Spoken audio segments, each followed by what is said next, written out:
This is the Biz News Podcast, one-on-one conversations with experts in business and personal development. Why haven't you enlisted artificial intelligence in your marketing efforts? Las Vegas marketing master Mitch Carson has been at the tip of the spear when it comes to AI and marketing. In this episode of Bizgnus Interviews, he offers examples from his own experience of marketing in the 21st century with AI as one of your tools. Mitch, when you deal with small businesses and marketing, what's the toughest problem that you as an advisor face? Their willingness to understand marketing is not a transaction one time, it's an ongoing effort. And they must continue to market. And if they don't, they have to dig their well before they're thirsty. Harvey Mackay wrote a book with that title years ago. And it's a great metaphor.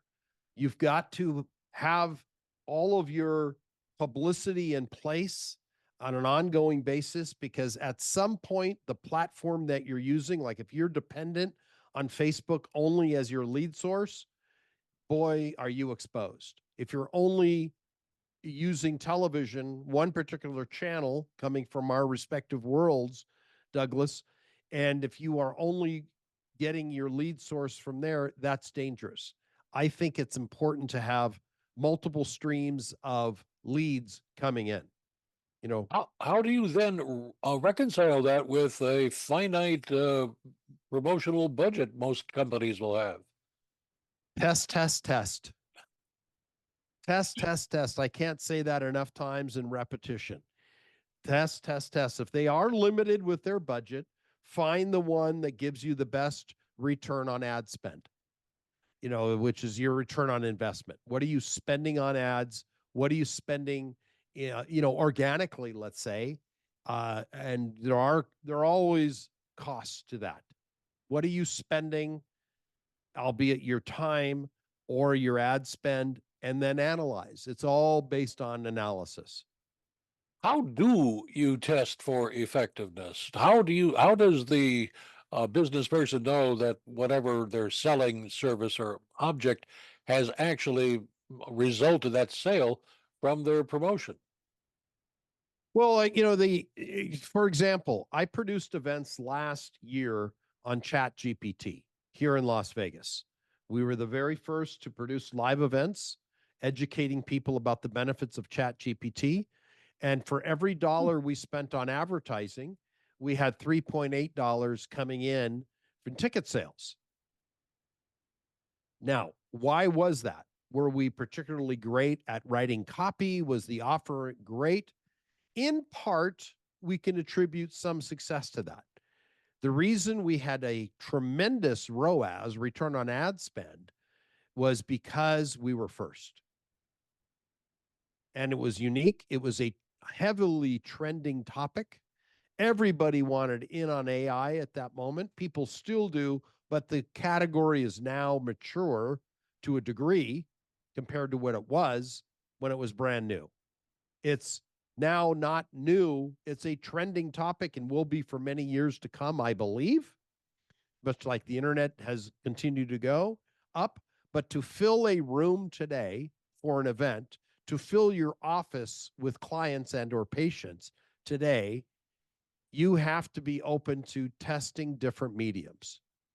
And you analyze. You got to do some math, and it's arithmetic. It's necessary. Are you getting your return on investment?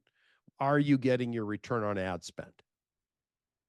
That tough questions, because you've always got that finite amount of budget to spend.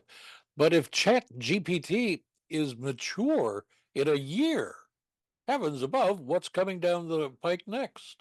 Well, when I say mature, it's already a household name.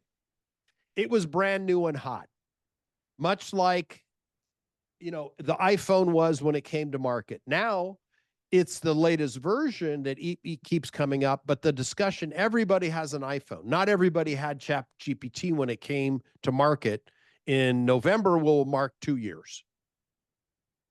And it was the most downloaded app in history. And it has changed, yes, by far. By far. Nothing even comes close to it. Many have come after, but nothing to the degree that I don't have the numbers handy, but it was the most downloaded app in history. And it was way beyond, you hear about fads versus trends. AI is a trend, and I don't think it's going away. Not in our lifetime. Maybe after we're gone, Douglas, we're both a little bit mature in age. So, there might be another trend after this, but during the rest of the balance of our respective lives, I think it's here to stay. And we're just going to see it evolve and improve. So, what do you tell your clients in how to maximize use of AI?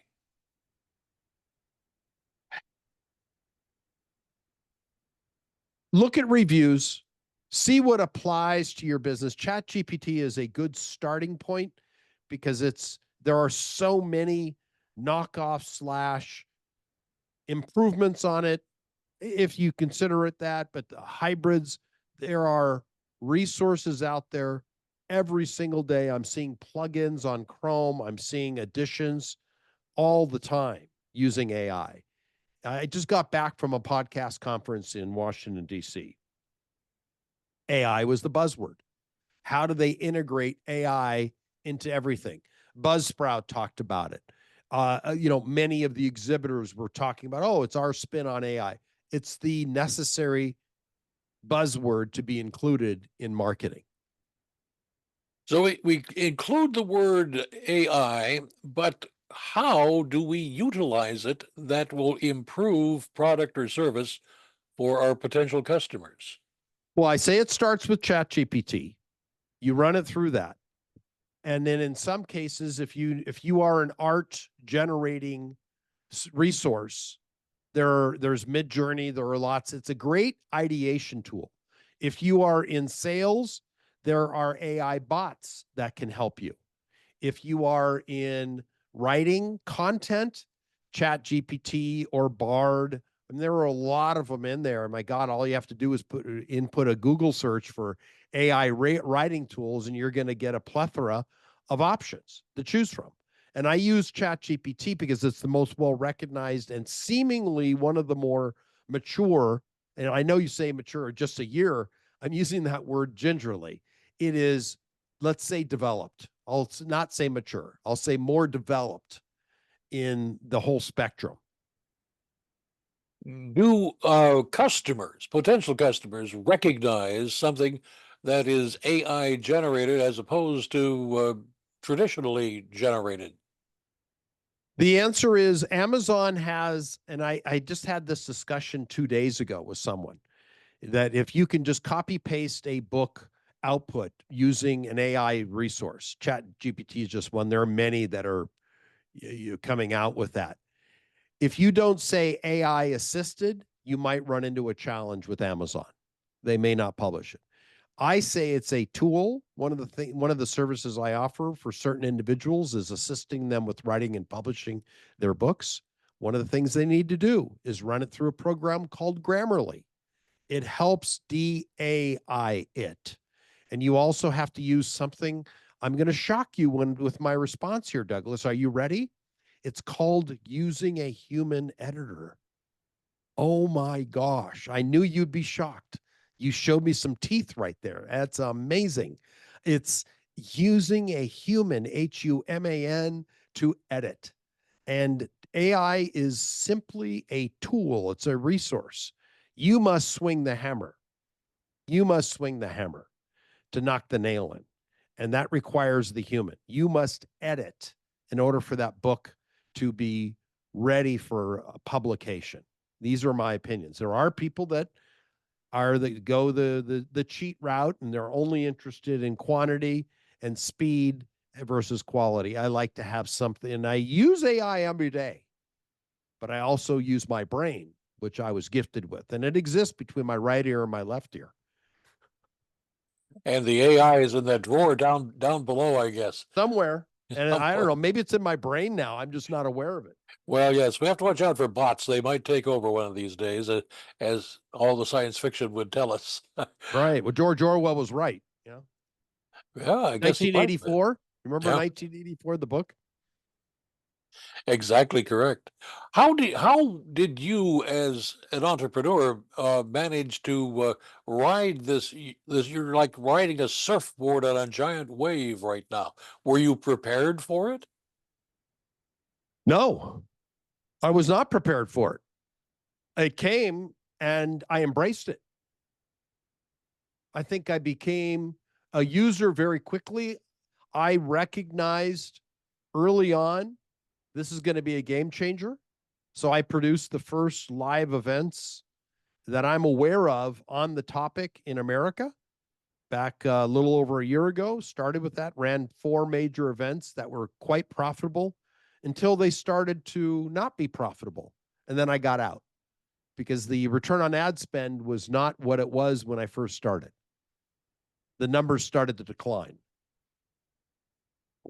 So what did you then do? Go back to traditional, or are you about to invent something that is super AI? I just embraced it, used it, and now I'm a user and I'm not selling the information related to AI.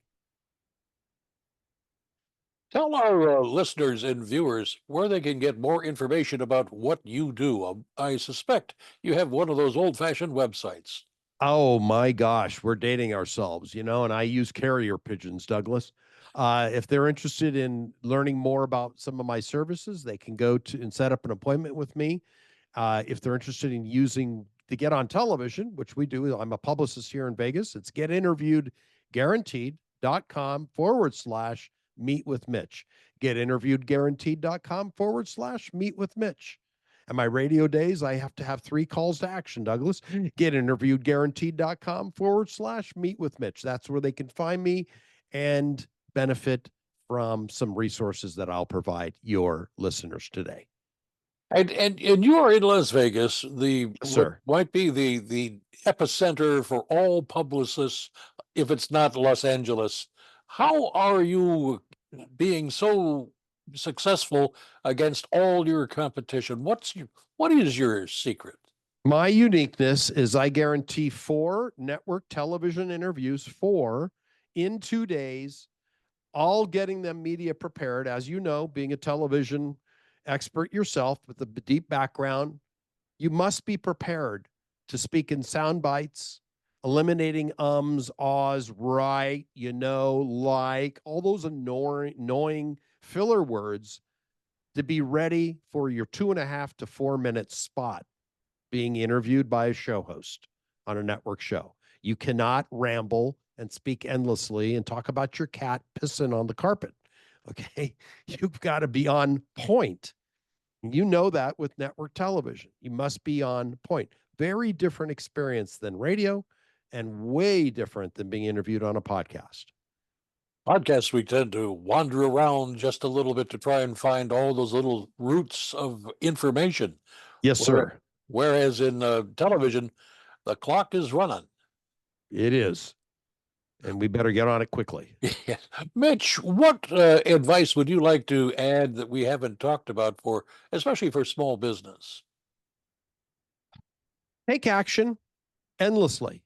Stay ahead of the curve. And I know that's the proverbial statement is never stop promoting, because your competition is either right next to you or they're about ready to bite your bum. And in order to avoid getting your bum bitten, keep embracing information and avoid Netflix one night a week and plan to execute what you're going to do next. Embrace new technology because it's always coming. You've been listening to the Biz News Podcast. We welcome your input. Send your email to editor@bizgnus.com. That's BIZGNUS.com. Thanks for listening.